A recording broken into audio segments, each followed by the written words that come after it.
Okay, so kumusta ang bawat isa sa inyo? Okay lang? Okay, so paano tayo magsimula? Ako si Christine Deo. So, nag-aaral ako sa Mindanao State University Main Campus. So, ngayong araw, ako muna ang magiging guro ninyo sa aralin na ito. So, pwede ninyo akong tawagin Teacher T.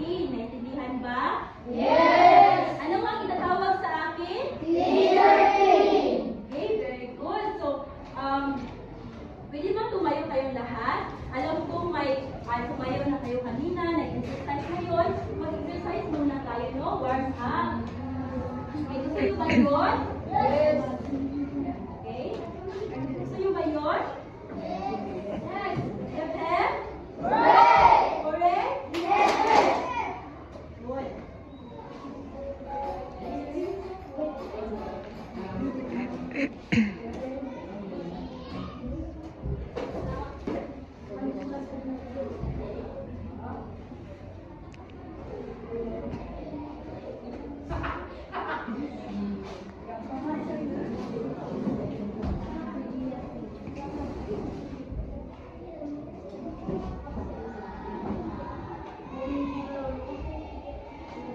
Nakita ba dyan? Makaro ba? Sige, kung hindi nyo makaro, sundan nyo lang ako, ha? Okay, intindihan ba? Yes!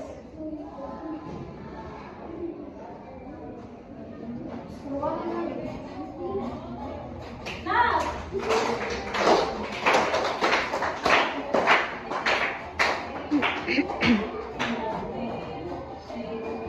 With energy, hoy! And roll your head. Wala yung saging-saging dira. Energy. And roll your head. Nah, ganito din. Now!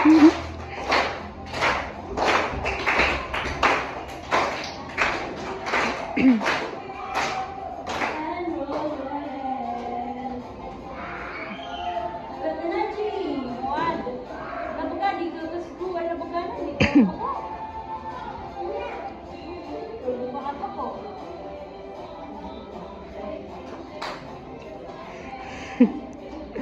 Ikaw. Love. And roll your head. Okay, bigyan ng tatlong bagsak ang ating mga sarili. 1, 2, 3, go. 1, 2, 3. Very good. Okay, pwede na umupo. Thank you. Thank you, Teacher T.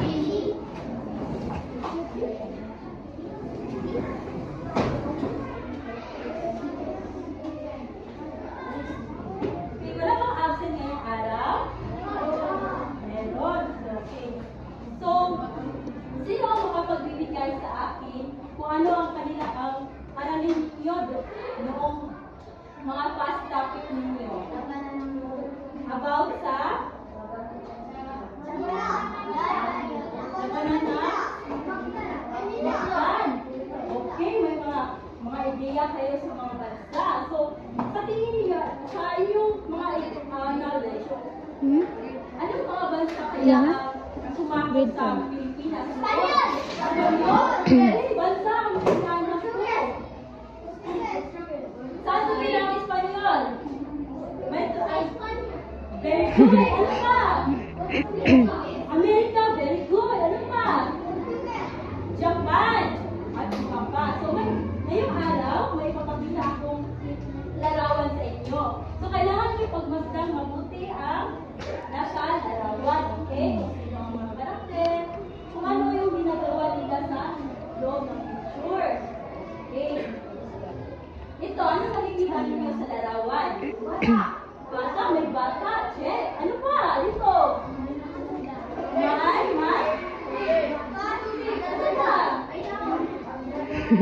Matanda. Tapos, sino sila? Sino sila? Mga karakter. Sino sila?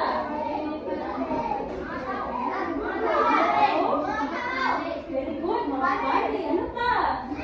Ano ba? Ano? Ayun. Dito sa picture na ito.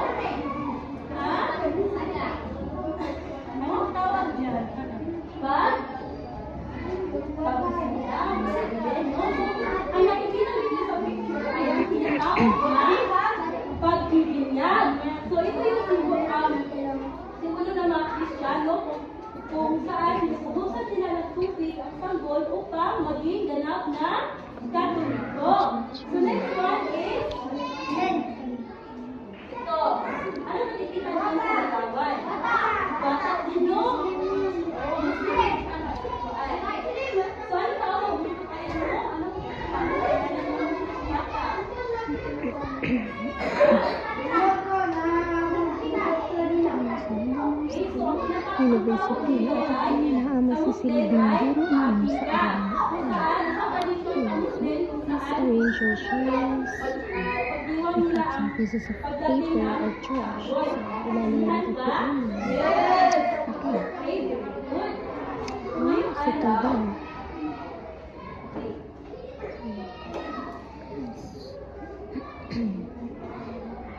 Dito sa school, December, dito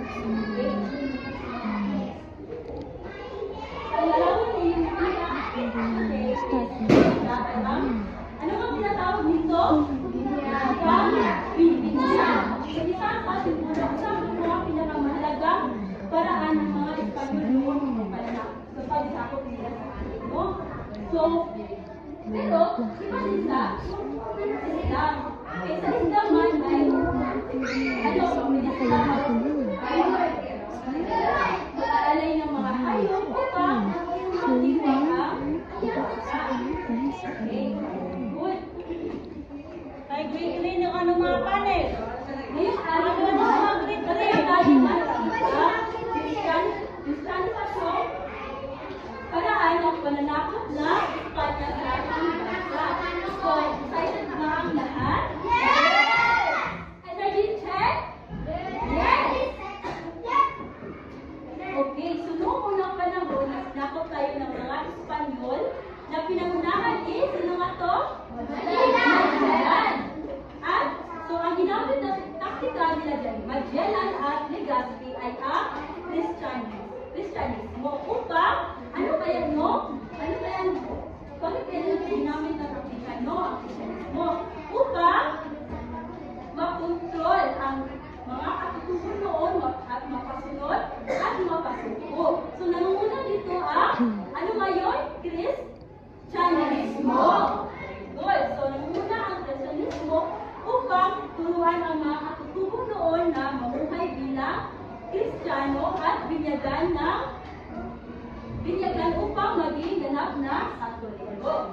So, sa next one is, may mga dahilan tayo kung bakit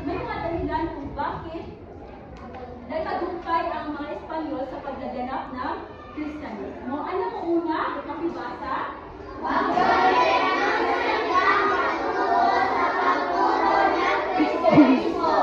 Okay, so noong unang panahon, nung dumating ang mga Espanyol dito, sila Magellan, ang gamit ng mga Espanyol ay ang paggamit lamang ng larawan sa pagdating ng mga mensahe sa mga katutubo.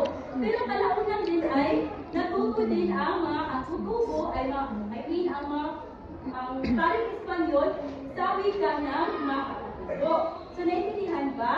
Okay, so sa inyong palagay, bakit kaya mas madaling matutunan ang paggamit ng sariling wika? Anyone? Sa inyong palagay, bakit kaya mas madaling matutunan? O maintindihan yung mga ikaw? Wala. So, para mas maintindihan ang bawat isa. Okay. So, ang second is, ang basa.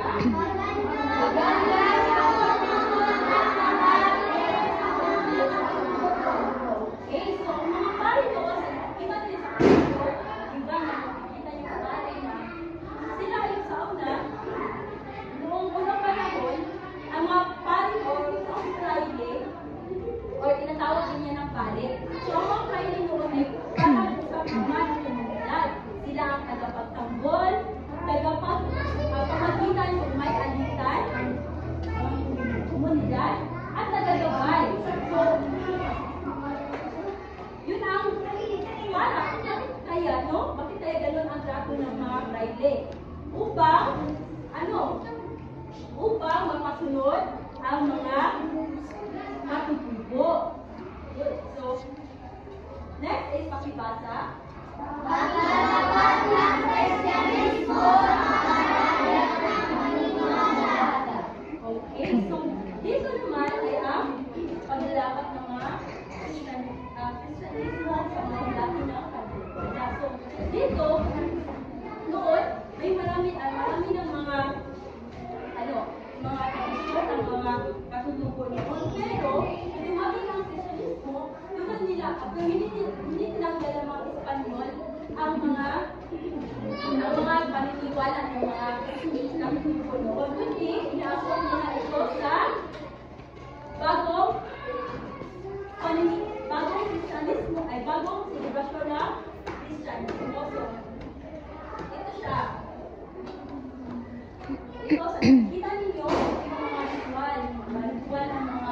Pilipino noon. Then, yun sa pagdating ng mga Espanyol, may ganito na. May ganito. Ito ang natawag na Flores de Mayo. So, mga iba't iba din naman, Flores de Mayo, mga Sarsuela at iba pa. So, mapapansin nyo, di ba, sa fish fry, na maraming mga celebration, no? Ano ngayon, mga celebration sa Christian, Pasko, ano pa? Halloween? Ano pa? Christmas o Pasko, ano pa? New Year, bagong taon. So, yun ang mga celebration ng mga Christian.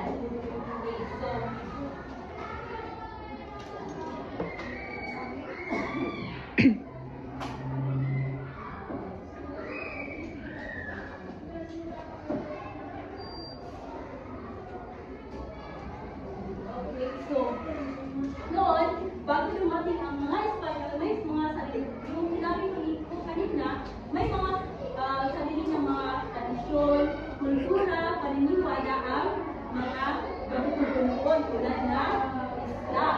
So, ito, magkaiba ang Islam at ang Islam. Pero kasi sila nagtuturo ng kabutihan. Naintindihan ba?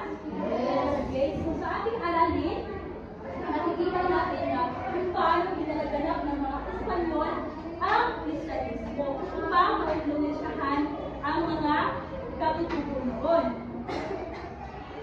Okay, so naipakita dito na ang Kristiyanismo ay bahagi lamang ng pagbabago ng kultura sa Pilipino. Doon ang pagsakop ng Espanya. So ano nga ulit ang balitang sumakop sa doon? Nung pinaganap ang Abrigo? Spain? Espanyol? Spain? Tama. So sino ang nangimula sa paggaganap ng Kristiyanismo? Sino? Si Magellan.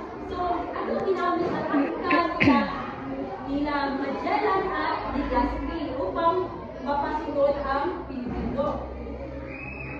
Ano ginamit nila? Kristiyanismo. Ano nga? Kristiyanismo. Very good. So, sa nakikita mo ay handa na kayo sa ating gawain. So, may makikita kayo, diba? Station 1, Station 2, Station 3. So, yan yung mga gawain natin ngayon. Ang tinatawag dyan ay picture gawa series.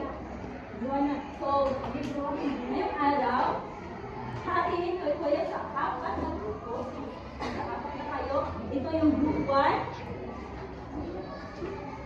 Okay, group 1, sinong leader dito?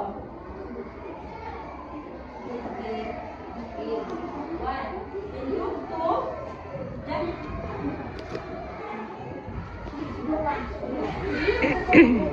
and 4. Okay.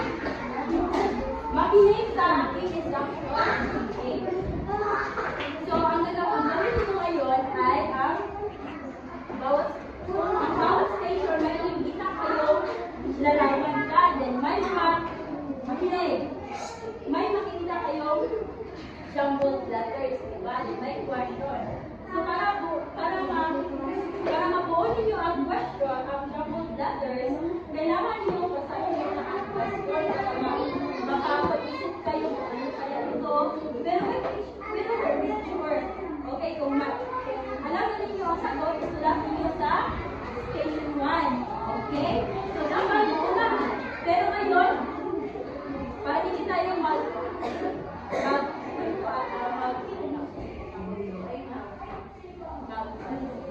mauna muna ang group 1. Pagkatapos ng group 1 sa station 1, papunta sila sa station 2. Pag pupunta na sa station 2 ang group 1, si group 2 naman ang pupunta sa station 1. Naintindihan ba? At ganoon din sa group 2 ay group 3 and group 4. Naintindihan? Yes. Naintindihan ka? Yes! Second? Hooray!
Gamaya, uy.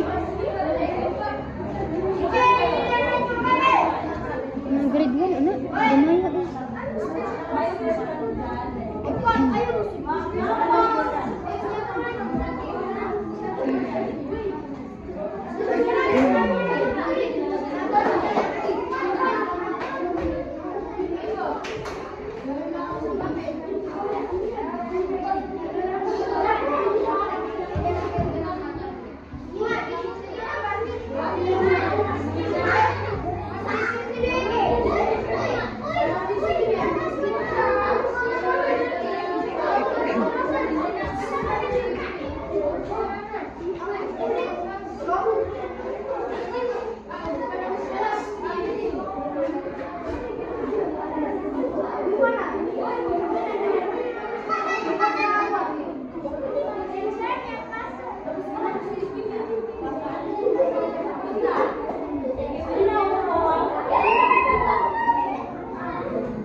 Kristyanismo.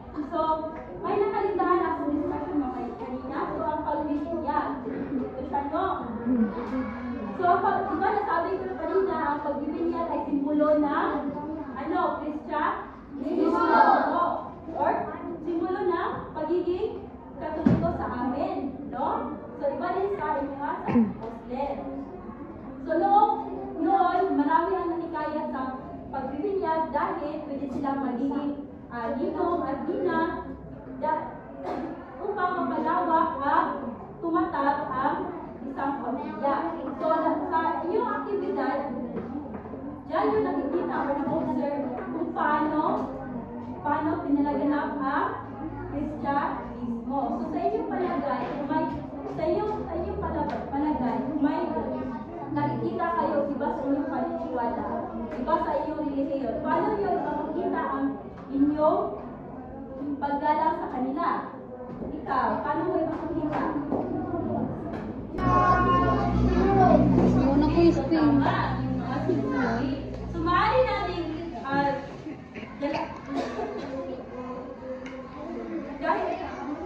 kahit iba man ang paniniwala ng iba, mga-Christian naman or Muslim, dapat natin respetuhin or pagalangin ang paniniwala ng iba. Naiintindihan ba? Yes! Okay, ngayong araw, kumuha kayo ng 1/4 na open.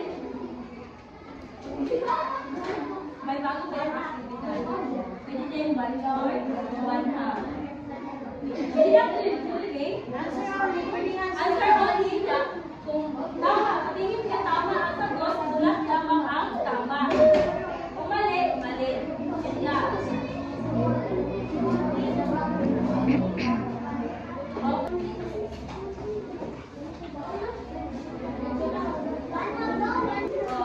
Sulat lamang ang tama.